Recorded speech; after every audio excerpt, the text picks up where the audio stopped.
ginaar gi baax na ci kër gi ne saa yoo ko dàqee wax ci say soxla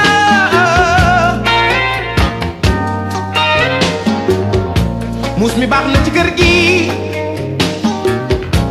ne saa yoo ko tuddee waxaale ko say soxla. jërëjëf mbokk yi ci ànd bi ngeen ànd ak seen télévision Futurs Médias seen émission sama kër amaat nañu mbégte kon daal di àndaat ak yéen gannaaw xam ngeen ne nag ci màggal Touba bi ñu rek daal di jógee ñu amoon ab bër ngir permettre ñu dund li nga xamante ni moom mooy effervescence bu ñu nemmeeku kon ci màggalu Touba di leen gërëm nag bu baax a baax ci ànd bi ngeen ànd ak ñun seen ay message seen ay kon suggestion ñu koy rek daal di jot di leen wax ne que yéen lañ fi nekkal ndaxte bu ñu ne TFM mooy miroir du Sénégal donc c'est normal que bu askan wi di dund yenn jafe-jafe yi ñu mën a kon daal di intéressé wu ci loolee mais surtout indi ay kon solution ci li nga xamante ni moom mooy jafe-jafe askan bi ci émission bi ñu jàll nag gisoon ngeen demoon nañu ca Cyprès foofu nag daal di am ay jafe-jafe Cyprès Tëngéej la waraloon kon inondation am fa mooy lenn ci ay tabax yu ñu daal di nemmeeku ci kaw canal bi mais aussi dem ca Kër Massar xool askan bi lañ fee rek daal di dund directeur SNHLM dégg ngeen ko ne nag foofee xur la wàllum assainissement daanaka jafe-jafe la fa rawatina nag évacuation eau pluviale moo tax nag dañuy topp rek cas bi comme ni ñu koy rek daal di waxee pour indi leen ay leerange ci wàllu woowu moo tax nag tey dañuy dalal kàngam ci émission sama kër ñu bëri ñu nekk kon ci espace su habitat nekk ci espace immobilier ak lépp lu xeetoo ci wàllum tabax daanaka xam nañu ko parce que xelam dafa màcc lool jëm ci wàllum génie civil moom docteur Oumar Cissé yaakaar naa boo leen gisee image bi di ngeen ko rek daal di xamee docteur ñu ngi lay gërëm ci li nga ñu kon dalal ci sa bérébu jàngalekat bi maanaam Institut africain de gestion urbaine. jërëjëf Dieynaba di kontaan aussi ci li nga fi ñëw. di kontaan aussi li nga ma boole ci émission bi parce que dama koy. ñàkk laa xam wóorul di. waaw mais émission bi dafay xam nga sama kër. lu am solo la buñ ci eggee ci émission bi dinañ gën a xam. lu tax mu am solo ndax kër mooy lu xam ne askan bi dañuy liy dajale yëpp dañ ko ciy dugal. kon bu amee tolof tolof rek kenn mënul natt yan safan yan coono la nit ñi de. kon maa ngi kontaan bu baax. man Oumar Cissé léegi mu ñëw seet ci biir yaay bi. ñu waxtaan ci wàllu habitat ci wàllu bënd bi ci wàllu environnement. ndax yooyu yëpp daanaka yàlla dafa def ñu xaw a roofu. waaw loolu daal moo tax. benn mënul dem bàyyi boromam. déedéet. donc docteur Oumar Cissé wax naa ko léegi ingénieur la en génie civil nekk environnementaliste parce que c'est important également wax ko nekk docteur en aménagement bu ñu ne aménagement nag mooy lépp nag lu xeetoo ci wàllum nañuy tabaxee ak la war a am ci biir donc moom kàngam la ca nekk directeur institut africain de gestion urbaine professeur au département environnement bu université Senghor ba nekk foofee ca Égypte nekk université bu mag bu nekk ca dëkku naar yi nekk tamit ku bind ay livre bokk na ca livre yi ñuy gën a nemmeeku mooy inondation à Dakar gestion des risques et adaptation waaye aussi mu nekk auteur principal bu livre ba ñu duppee profil du logement au Sénégal nga xamante ni ONU Habitat moo ko rek kon daanaka commandé woon ci atum 2012 la woon livre boobu sax nga liggéey ci ak ku ci mel ni Alioune Badiane liggéey ci ak ku ci mel ni Seydou Sy Sall Aly Ngouille Ndiaye voilà donc voilà pour wax la ne maa ngi lay suivre bu baax a baax. voilà waaw loolu nga wax yëpp. yàlla loolu ñu yàlla baaxee. ci sant suñu borom bu baax a baax. ndax loolu yëpp suñu borom lu mu la jox rek daf lay jox sas.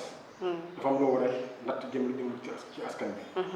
yàlla li ma baaxee mooy dëkk naka lañ koy toppatoo naka lañ koy defaree. ndax benn mënul dem bàyyi moromam. bu ne génie civil moom infrastructure yi yëpp ci dëkk bi la. bu ne environnement nag lii tax dëkk bi sax ñu mën ko léegi ñu mën koo ràññee sax. mbirum garab gaa ngi ci. mbirum ndox maa ngi ci.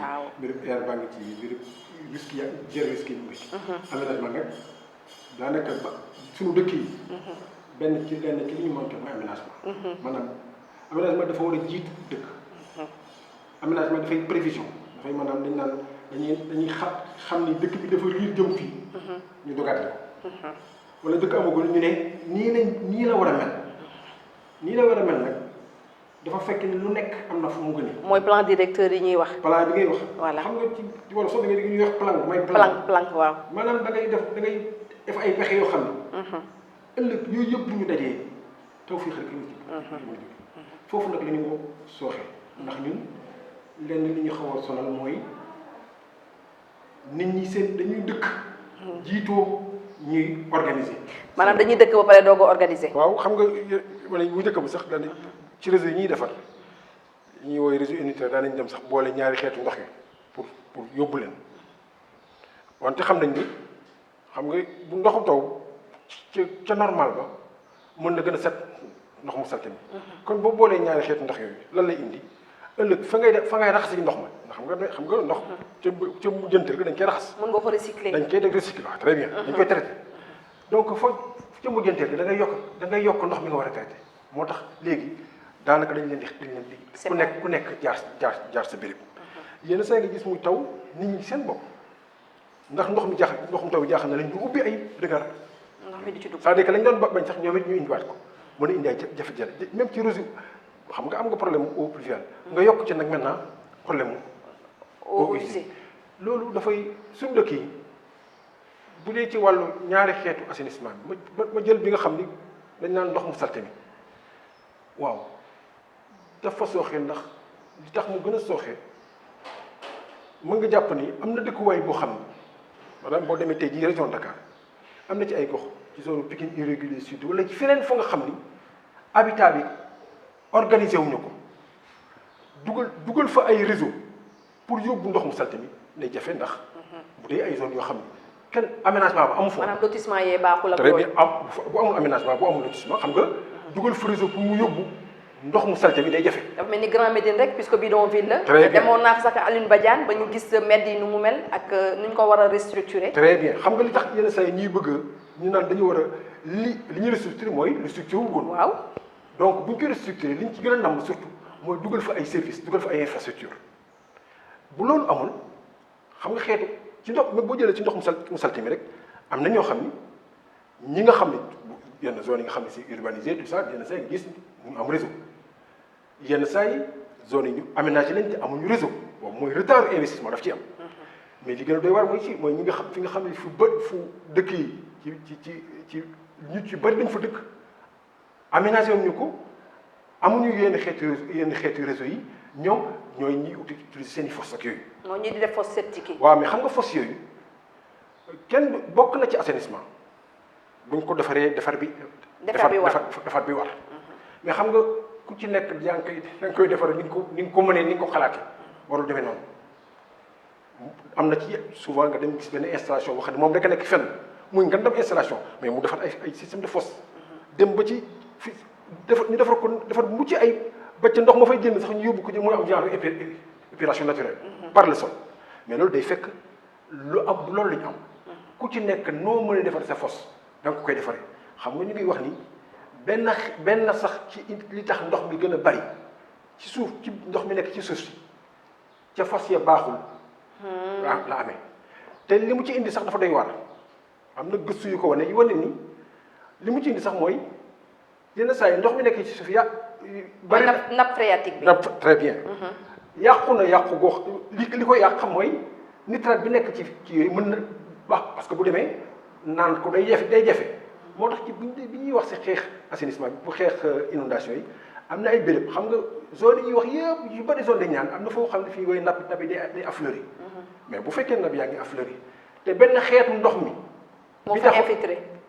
dafa fekkoon dafa yokk ci nat bi. yàq qualité nag ba nga xam ni boo xoolee boo am na forage yu bari yu nekk caar yoo xam ne kenn utilisé ko. ba nit ñi boole woon ci biir solution yi ci biir pexe yi pour mbënd mi nañu commencé di tàmbaliwaat ak forage yooyu pour nga ca ndox mi yóbbu ko pour ñu utiliser ko pour agriculture. donc c'est beaucoup plus compliqué que ñi nga xamante ne moom la ñuy gis. xam nga nit ñi de yëpp roofoo. yëpp roofoo man boobu yii maa ngi wax ci assainissement eaux usées ndox mu salte bi mais gis nga tey jii ma ñëw ci ndoxum taw bi boo demoon tey jii ci banlieue bi muy taw ndox yi njëkk wala nga da nga naan ndox eaux usées la. waaw ndax ku nekk da ngay ubbi sa fosse. mu bal nga profité ci. ndax benn boo amee fosse yaa ngi ci zone boo xam ne amul kenn aménagé wu ko nga am fosse. amul réseau. waaw amul réseau ya nga am say fosse. fosse bi mu ngi noonu na nga ko defaree defar nga ko daal ba mu mën la féexal tuuti wante fosse bi comme zone bi dañ ne ndox bi dafa jege maanaam ndox mi nekk ci suuf dafay affleur yi du jóg ci fees mënoo dëkk ci di ko ŋàcc xaalis la. alal jooju nit ñi duñ ko am kon toujours boo gisee bu baax bu taw bi tàmbalee rek. da ngay ubbi rek muy dem fa ngay fi koy raxasee ainsi de suite kon ñooñu problème bi dafa daje. te xam nga fan la problème mu inondation gën a jafe. mooy bu ñaari problème yi dajee bu ndoxum taw dajee ak problème ndoxum usé. oui mais justement pourquoi tey Sénégal ñu am tey problème mu évacuer eau pluviale. parce que eau usée sax dama ko jëlale mais eau pluviale lan moo tax tey ñu am jafe-jafe pour évacuer ko. eau pluviale nag ca tàmbali ba d'abord la xam nga même bu ñuy defar fi ñu dëkk ñu ngi toppatoo eau pluviale naka lañ koy defee xam nga tey jii bu njëkk bi da nga daan gis buñ nee fii lotissement bu bees la nga gis ni ay engins defaraat suuf si xam nga loolu yooyu yëpp ñu ngi jéem a xool balaa dara yi am sax naka la ñuy drainer loolu sax amatul léegi. xoolal léegi lotissement yi da nga def lotissement yi dafa mel ni morcellement rek la gën a niru maanaam da ngay am nga terrain am ñu ngi dagat mais bu njëkk balaa ci biir opération lotissement dafay am opération boo xam ne parce que suuf si ngay ci nit ñi dëkk. mais justement dinañu wax lu jëm ci wàllum viabilisation bi ak lu jëm itamit ci wàllu nit yi nan la ñuy dëkkee mais tey jii nii ñu ngi wax assainissement primaire ne assainissement secondaire. état ban la ci war a def. xam nga assainissement sax mën na kenn tey jii mënoo ci jiital collectivité locale yi ndax compétence boobu kenn transfert wu leen ko. te xaalis la. waaw bien sûr. boo nee primaire ak secondaire primaire maanaam da nga naan kii yu mag a mag yi xam nga yenn saa yi nga gis canal yu mag a mag mais canal yooyu pour ñu fonctionner normalement dafa am yeneen ñu xaw a ndaw yu ciy branché wu ndax. demal ci benn man ñu dem nañ ci ay zone di fa liggéey doon fa gëstu mais donte def nañ fa ay ouvrage maanaam defar nañ bassin ba ca bassin ba am na mu ngandam canal bu jóge ci bassin bi dem feneen ak ainsi de suite kon mën nga ni ñu ngi topp pour ndoxum taw bi mais quartier yi seen biir am na quartier yoo xam ni comme zone bi kenn aménagé wu ko woon da gis benn quartier boo xam ni daanaka fi mu dëkk lay tax mu ay ndoxam ñëw ci bassin bi du yombe noonu kon bu quartier yooyu même bu amoon bu quartier yi xawoon normal tuuti ouvrage yi ngay def ñu ñëw ci quartier ay ouvrage secondaire lañ nekk. maanaam bu ñu nee première ak secondaire rek mën nañ dem ba ci tertiaire bi nga xam ne li nga xam mooy ñëw ba ci kër gi. loolu yëpp c'est pour dire que rek affaire bi ay armature la war a nekk. hiérarchie maanaam benn cheminement la boo xamante ni bii mooy jur bii beneen bi jur bii. mais hiérarchie la bu nekkul loolu. zone bi nga bëgg a drainer doo ko mën drainer.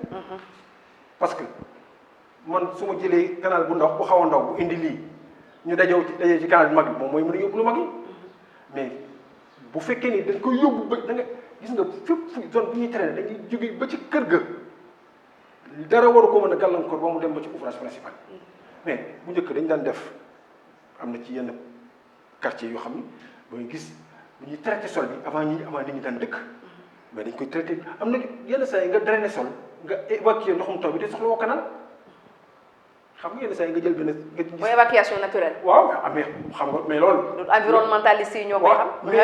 mais même ñoom war nañ même ingénieurs yi xam nañ ko. wante day fekk nag du ñu soof day fekk ñu accepté ni lotissement du yem ci daggat jaay du sotti. donc li ngay wax ni yëpp docteur Oumar Cissé je rappelle que ne que moom ingénieur la en génie civil kon ça veut dire que li ñu wax yëpp problème bi ci ndorteel la mooy wàllum lotissement ni ñuy lotissé suñu terrain yi maanaam préparé pour am ab dëkkuwaay. loolu moom mooy problème bi. mën nga ni sax ci wàllu planification parce que lotissement bokk na ci plan d'urbanisme wante la ko jiitu da nga naan gox bii ma bëgg a organiser fii lañ mën a dëkk fii mënuñu fee dëkk fii am na xur dañ ko fi bàyyi kenn waru fa dem fii àll la dañ ko fi bàyyi fii lii la xam nga loolu yaa ngi ci plan d'urbanisme mën na nekk plan am na bu mag bi am na beneen bi li ngeen xam mooy bu détail bi day tax échelle yi gën a mag pour nit ñëpp ñu mën a xam ne ñu quartier bi bu xam ci zone bi fii la dëkkuwaay war a nekk fii la tracé tay nekk fii lii nekk fii nekk après nag bu loolu amee lan moo ci des fii nit ñi war a dëkk wala tëj ko. defar ko ba mu baax. defar ko ba mu baax pour que morcelé ko ba nit ñi mën fa dëkk mais ñun dañu am fi mu sooxee mooy plan ba ci boppam yenn saa yi plan bi ci boppam. du am. wala benn bu mag bi mooy am plan directeur bi wante plan directeur zone bu nit ñi commencé dëkk mu bëri dëkk waaye fu mu jar am plan détail parce que détail bi mooy tax nga mën a xam ni yoon yi fii lañu wax fii dañuy wax yoon yi fii ainsi fii dëkku ndox la fii yoonu ndox la kenn waru fi tabax. très bien fii suuf bi nii la mel ak fële na la plan bu mag bi orientation rek lay génn. donc plan détail def ci loolu yenn saa yi ñaar yooyu am mais plan yooyu bala moo mën a amal njariñ mooy ñu décret génn nii plan bii nag mooy am force de loi. waaw mais kon le problème nit yi xam nañ ko léegi lan moo tax léegi ñu ngi continuer di tabax ay dëkk te defuñu li war laata kon ñuy tabax je prends l'exemple de Diamniadio ak yeneen peut-être ville yi nga xamante ni ñu ngi ñëw président de la République ci un conseil présidentiel mi ngi doon amal ci accès au logement social mi ngi doon wax ne yenn ci site ci mel ni Sébikotane dana dugal 20 milliards mu mel ni da ngay jël rek benn goutte d'eau donc dans la mer parce que viabilisation dafa cher donc tey xanaa peut-être loolu moom moo waral suñu gouvernement wala peut-être les promoteurs du ñu def li war par rapport ak lii liggéey bi di laaj. xam nga yaa ngi fàttali fi ma jógee maa ngi ne ay plan d'urbanisme. c'est ça directeur détail.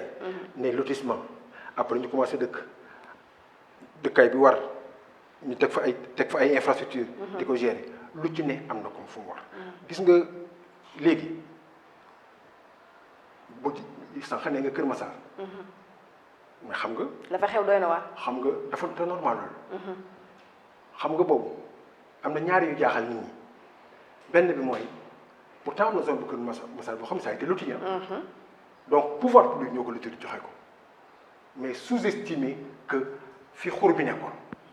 directeur SNHLM wax na ko. waaw mais c'est parce que bu ñu ne xam nga bala déggoo mën na bu ñu ñëw ci plan d'urbanisme bi ñu ne fii lii moo fi nekk fii lii moo fi nekk fii lu ne fu ne dafa am lu fa nekk.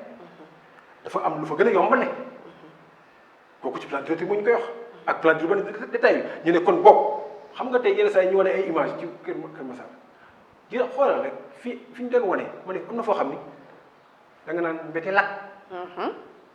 pourtant mënoon na nekk lakk. mais suñ ko bàyyi woon mu nekk lakk xoolal tey yenn saa yi nga gis ay béréb ay kër yu ñu wane kër yooyu yenn saa yi dépassé na sax 80 millions. ci biir Kër Massar xam nga dafa doy waar. nga ne xoolal kër yi xam nga ñii kon man kër gi may tabax nañ ma won rek fu baax fu ma tabax. même li ma waroon def fii. ma def ko fële. léegi tabax bay day nañ ma tabax fu ma warul tabax benn maa ngi li ma amoon yëpp def naa ko ci maa ngi coono goo xam ni kenn xamul nu mu toll jàng te buñ ko tey jii suñ ko bëggoon boo ko tëjee da nga koy tëj. boo ko dindee war ko joxaat feneen fu mu tabax loolu lay wooye ñaari dépense ci benn affaire ñaari dépense mais nga yokk ci coono gi moo tax ñu ne aménagement am solo non mais yooyu ay drame la gis nga dajalu li nga am yëpp tey jii mbënd bi jël ko imagine toi sa xale yi sa doom yi te wàllu situation lañ nekk. c'est traumatisant. imagine toi li maladie yi xam nga am na nit ñoo xam ne bu ñu naan nañ dem fii seen mbooloo ñu dimbali la wala ni nga yóbbu ci école. mais man dem naa Kër Massar ñu sañu ñu sax dugg ci ndox mi.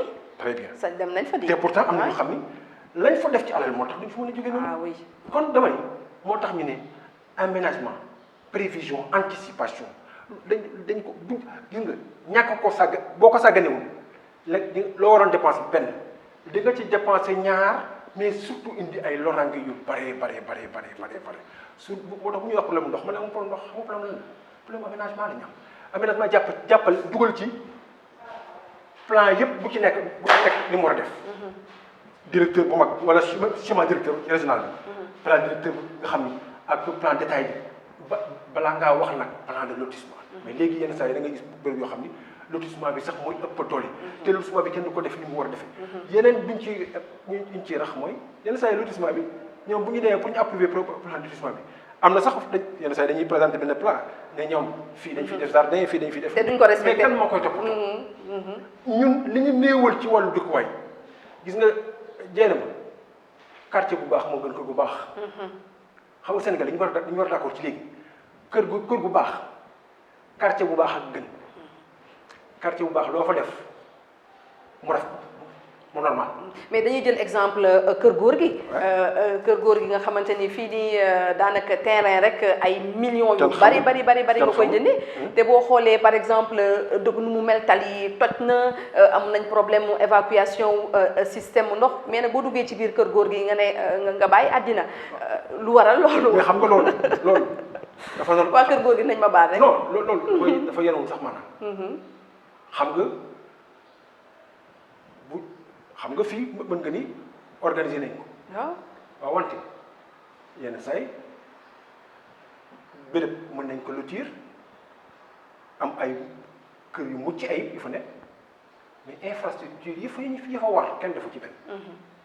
comme fii par exemple nga am problème mu infrastructure drainage xam nga du sànq maa ngi naan bu ñu defaree gox bi ci Pandogo am na ndox yu bari yu ñu mën a convoyer fi ñu dem.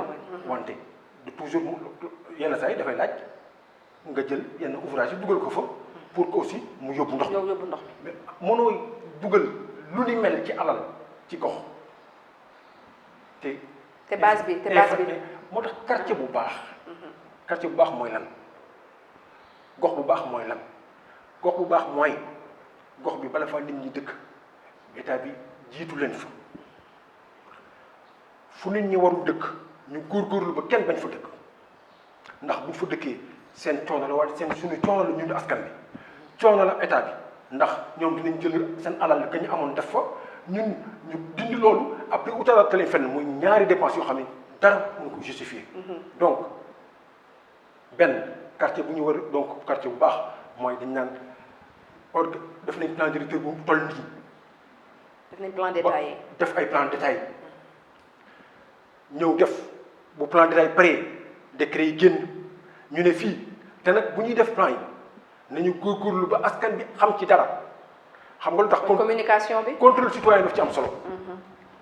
te cartographie am na léegi ay xeetu cartographie yoo xam ne de façon participative nit ñi mën nañ xam ñu leen fii la yoon yi war a am fii dañ ko war a décret def ni kenn du ko tabax fii lañ war a tax ci askan ci boppam aakimoo ko ñu génne décret ne lii ak lii ak lii ak lii moom la plan d'urbanisme de détail boobu. mais loolu xanaa si yeneen ville yi lay nekk parce que Dakar moom waaw. mais loolu la war a am su amul loolu boo ko defee pare nit ñi yore ñi def promotion immobilière ñi def leneen ak leneen même municipalité yi soo ko mën def seen i plan de lotissement te plan de lotissement yi bu ñu koy approuvé nañu bañ a approuvé rek acte départ boobu. na am ay nañ ko topp ba xam ndax lañ ca waxoon yëpp mu nga cee ne bu yii may wax yëpp bu amul xam nga lan mooy am. nit ñi jiitu dëkk bi. jiitu defuñu dëkk bi. waaw. bu ñu ñëwee ba jiitu inondation bi dafa fësal rek ne nit ñi jiitu nañ même bu inondation yi amul nit ñi jiitu te kenn aménagé wu ko mooy tax ngay dégg restructuration. maanaam jubbanti ay kër yaatal ay yoon pour dugal fa li fa war a nekk pour que nit ñi mën a am dëkkin bu am.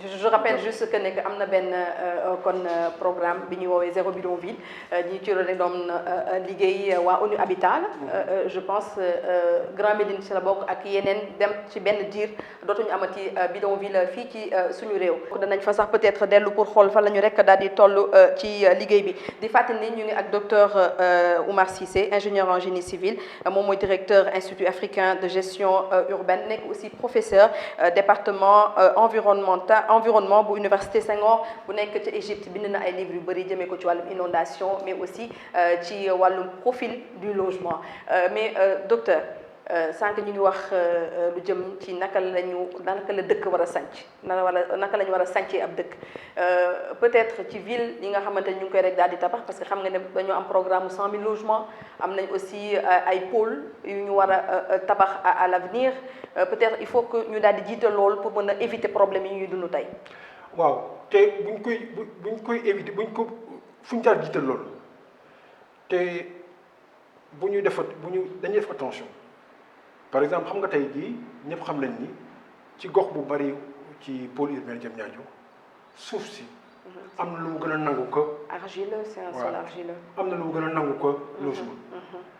ñun même yenn saa yi bu amee ay études yu ñuy def bala yu plan yi yëpp bu ñu néewal étude sol. bu ñu ko néewal xam nga foofu yenn saa yi ay études historiques sax mënoon na la wax ni. fii dañ fi daan xeetu mbay mu nekk. am na fi te dafa amoon sax ay projet wu état yoo xam ni dañ fi bëggoon def ay retenue d'eau pour que nit ñi di fa bay. c'est ça kon bu ñu gaawantu ci mbir yi te li ñuy def na ko xam-xam lan te bu ñu sumbee dara ab diir nañ ko xayma ba ñëpp d'accord ci ne fii lañ ci toll te bu ñu nee fii lañ ci toll lan moo tax egguñu fi ñu bëggoon loolu am na ci solo mooy ci wàllu logement social. xam nga logement social bi ngay wax sànq noonu dafa lëkkaloog inondation aussi parce que bu ñuy ne rek nit ñi fii kenn mënu fi tabax fii kenn mënu fi tabax fii kenn mënu ainsi de suite mais nañ leen permettre aussi ñu mën a am logement parce que duñ tabax ci asamaan si il faut ñu am fu ñu dëkk boo nee dans la région de Dakar di nga ni à peu près presque 100 000 personnes wala 90 000 personnes chaque année ñooñu ménage bu nekk 6 personnes donc tu as besoin au moins de 15 000 mais ñooñu fu ñu jaar tabax fenn donc bu ñu yem ci rek ne fii du bërëb gi fii du bërëb li fii du bëri nañu yem ci ñu yombal accès au logement. Pour cela surtout ci wàllu logement social dama bëgg ñuy xayma li ñuy def dama toog ba si da ngay toog nga dégg programme une famille un toit bi en 2010. 2008 2009 après 2014 PSE ñëw ñu ne programme d'accélération du logement social. léegi ñu ne programme de logement mais xam nga il faut nga xayma fi nga jaar yëpp. bu bëgg xam fi nga jëm. moom ma jël benn exemple. ñu ngi wax 100 000 logements mais biñ ne programme accélération du logement social ça fait partie des projets phares du PSE. ci xayma bi ci juróomi at yi boo ko totalisé parce que 90 000 logements 92 000 logements lañu. am na nu ñu ko bëggee woon defee. il faut nga xam nga xayma ko lu ma jariñ di nga xam ne lii de laa foogoon ni moo ci gën a am importance ndek di gënul am importance.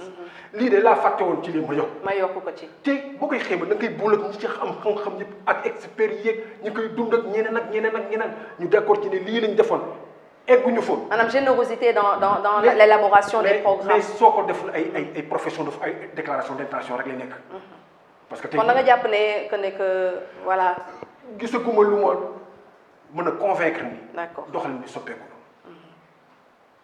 te man bala ngaa tàmbali ne lii lay def xam nga 100 000 logements sociaux nga wax sur 5 ans. 20 000 logements par an. bëgg naa xam ne ñoo koy tabax nga ni promoteurs yi aujourd'hui ci région de Dakar promoteurs yi coopératives yi mënuñu tabax plus de 10% des logements ñoom ñaar mënuñu tabax 10% des logements. kon naka lañ koy defee. moo tax man la gis nga yëf yi nañ ci boole gëstu di ci boole xam-xam sinon tëñëx liy indi tëñëx dañuy dem ba ci cëppaandaw ba ñu jàll ci leneen loolu. te fekk na perte de temps lay nekk. on aura perdu du temps. de l'argent des ressources. su ma nañ ci boole acteurs yi stakeholders yi.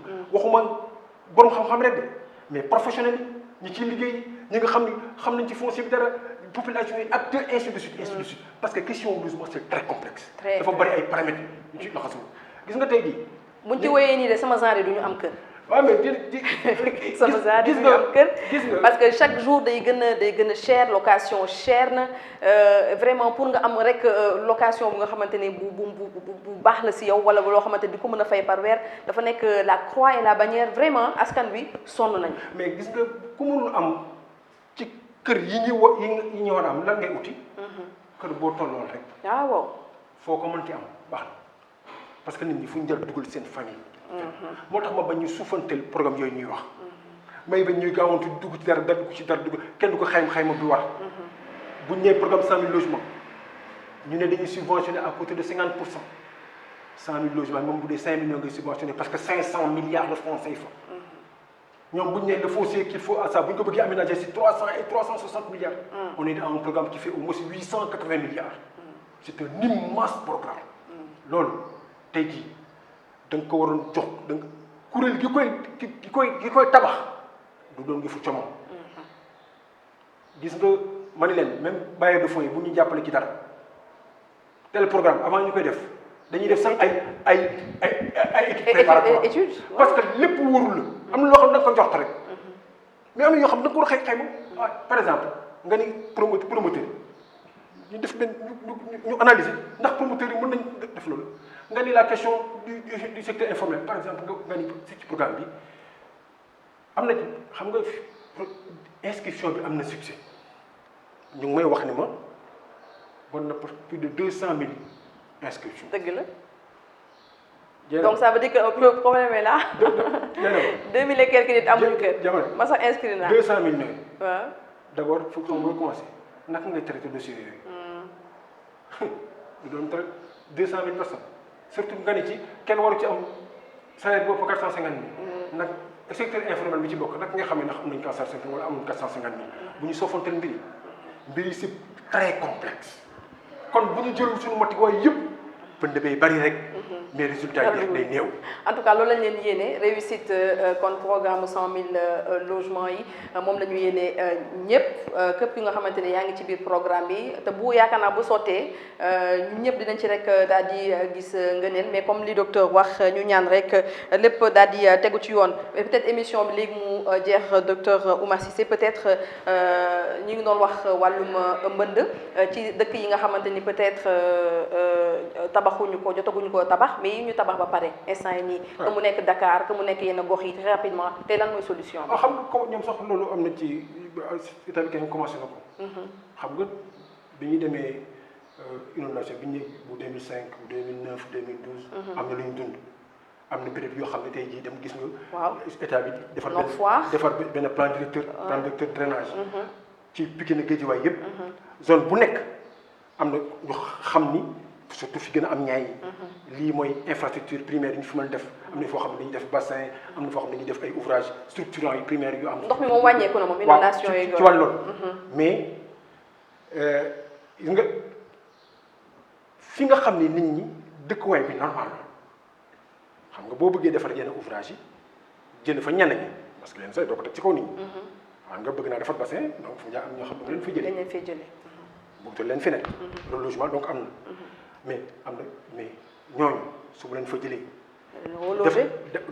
ma relogé leen.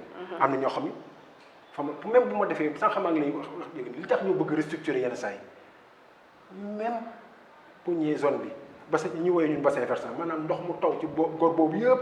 même point lay aboutir. foofu la ñuy bëgg def suñu ay bassin def fa ay canalisation bu fekkee ni trop plein bi ñu yóbbu ko ci géej yu demee noonu mais comme.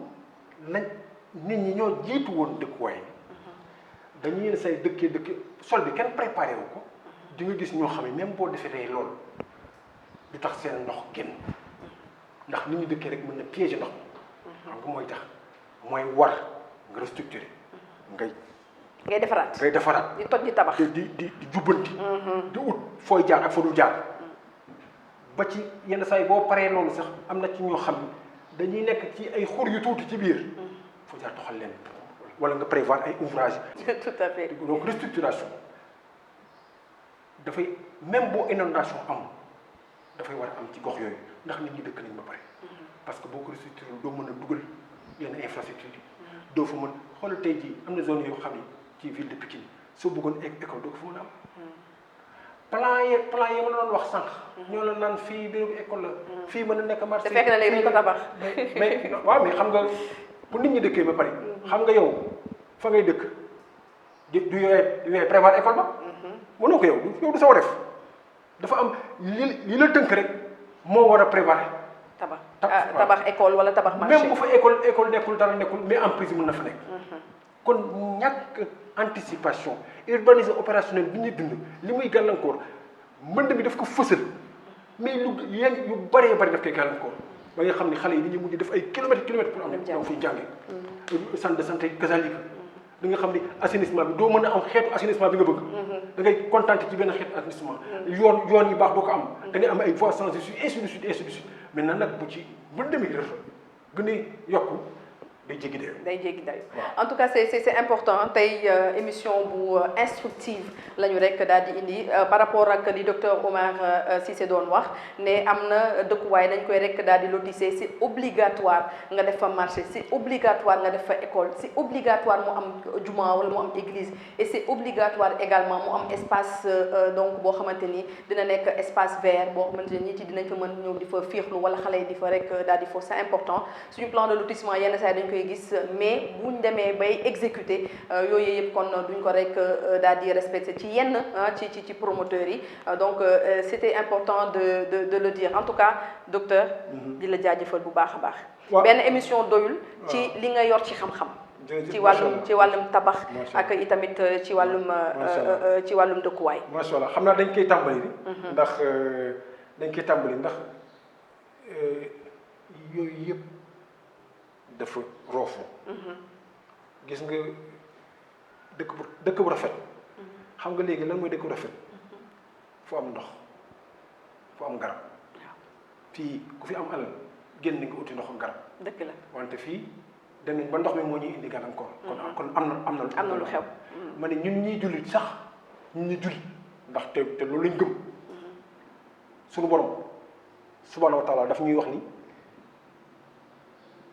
bu ñee àjjana lan la ñuy wax jardin ñu ne sous lequel coulent des ruisseaux ndox mu ne dama leen fa bëgg a bàyyi abadan day xam na kon li nit ñaari mbir yooyu li seen ñàkk a toppatoo ci suñu dëkkuwaay indi na musiba yu bare dama réew tubaab bi dëkk ci booru ndox maa doon du ko def ku am barke rek kay dëkk ci booru ndox waaw ak ci àll waaw kon nag ñun ca cappaandaw ko suñu borom baaxee nañu mun naa xamuñu woon seen njariñ ci dëkkuwaay léegi bañ ko xamee nañu góorgóorlu suñu kémt lay kattan te bu ñu tàmbalee dara buñ demee ba commencé ko saafara buñ ne rek loolu dootul amati mais dañuy jàpp ni dëkk yi day continuer di màgg liñ ci war a sax ba fi ñuy dëkk nekk dëkk ay mucc ay ba nit ñi mën cee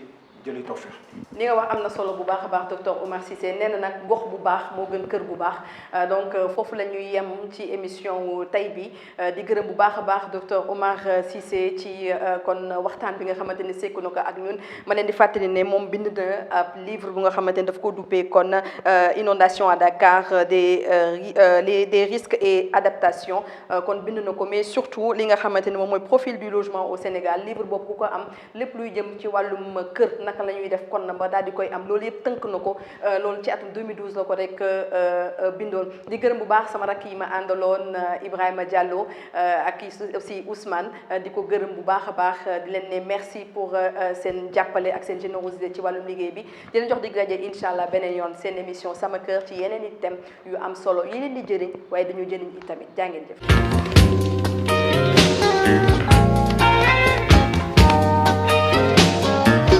ginaar gi baax na ci kër gi ne saa yoo ko dàqee wax ci say soxla